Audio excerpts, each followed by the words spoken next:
Hey TikTok, how are you doing? Good, I hope.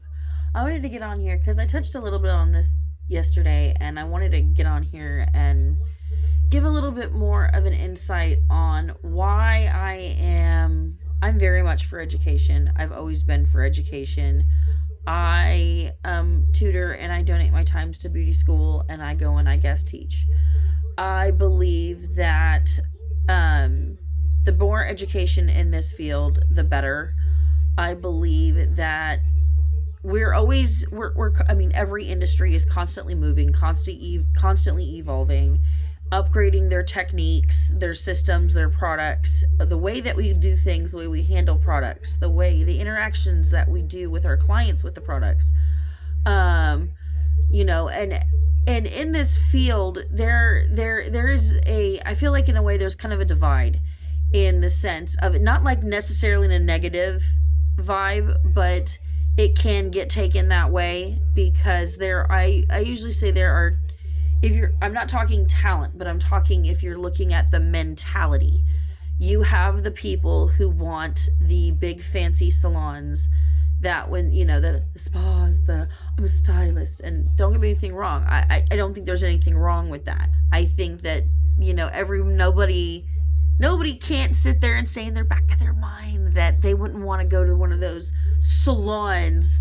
It like they had like Legally Blonde too, it's like this whole spa thing, like that's not a bad thing. Who doesn't like getting spoiled, okay?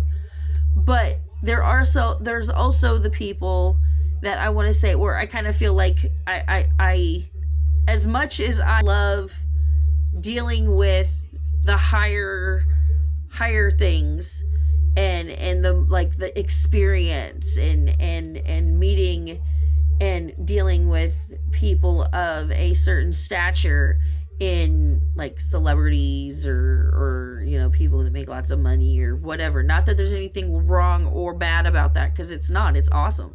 However, I am still the mom and pop stylist. As much as I love having fun and I love making people feel good about themselves, I loved going and taking care of seniors. That's the stuff that seeing these kids start out and I'm doing their haircuts when they're entering grade school, and now I'm literally taking care of them, sending them off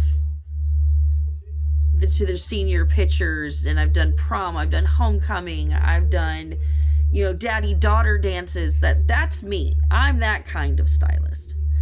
And I call myself, like I say, like the still magnolias kind of stylist, like the mom and pop shop. Like that's how I am, where you have the one day where all your weakers come in, and I swear it's like a sorority party. Anyway, sorry, went on a rant. But what I'm saying is I'm that type of stylist, okay? And then there's the barber shops that's like the same people all the time, and then there's some that it's just it's more, like they know you because you go there so often, but it's more, I guess you could say, professional oriented. Not so much like, I've worked at some barber shops where it was like cheers, just lackage of alcohol. Norm, and that's awesome too, each of them have their sides where they're awesome and it works for that specific type of clientele. And then you have your normal, like we in the industry we call them chop shops, where they just do like haircuts. And even though there's amazing stylists in those too, and those are your more like not so sophisticated, I guess you can say, atmosphere. Anyway, I don't even know if I'm saying that right, but you guys know what I'm trying to say. Like the different brackets. However, the one thing that needs to stay consistent in all of those things is the training, the education. And I mean, like, not the training that you get while you are able to do that. What I'm saying is it is the training that you get past having your license. But your education needs to be straight across the board. And what I mean by that is there are certain things that need to get done. You don't ever want to rush education, and you don't ever want to decrease it. Now, ours has already gotten hit once. And a lot of people think that all we do is just play with hair and makeup and do pretty nails. And I'd love to sit here and tell you that's all we do. If you look at our job, it'd be the same way of looking at anybody who works on a computer. All you do is play on a computer all day. It's the same concept. You don't know all that goes into sitting behind a computer and doing all that. Me, I do my own, and you can tell, my own, I'm nerdy, but I'm catching up, man. I'm catching up. I'm a little slower behind, but then some, but I'm just saying, I'm at least trying,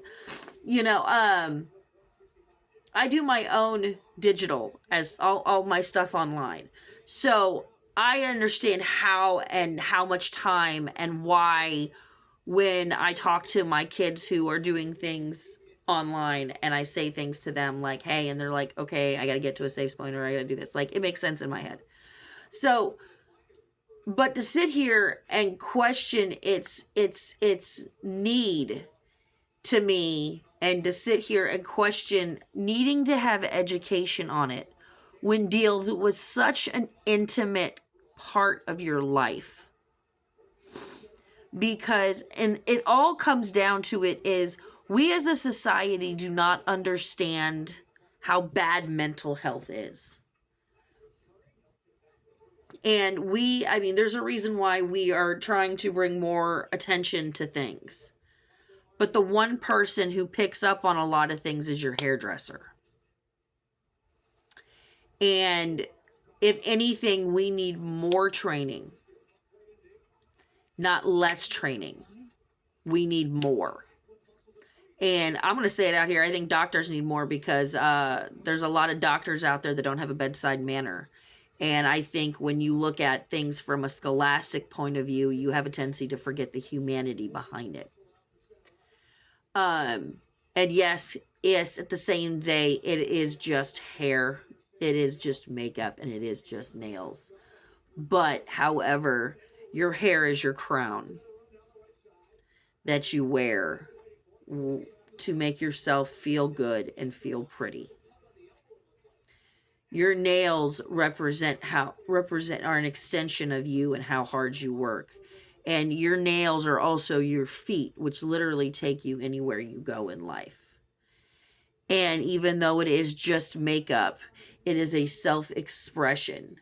And I don't know about you, but I would rather have somebody educated on how to do and take care of all of those things so I can get taught and make it easier for myself at home. But even though you still can go to a pharmacy and buy medications, you still go to a doctor when it gets out of hand. That's kind of what we are for the rest of you. I know it might not be an analogy that some can understand, but that's the best way I can put it. Is you still want to make sure that the people who are on your head and are doing your facials, are doing your nails, are educated, because there's so much more in stake than just a bad haircut. Just my 2 cents. Have a good night, y'all. Peace out.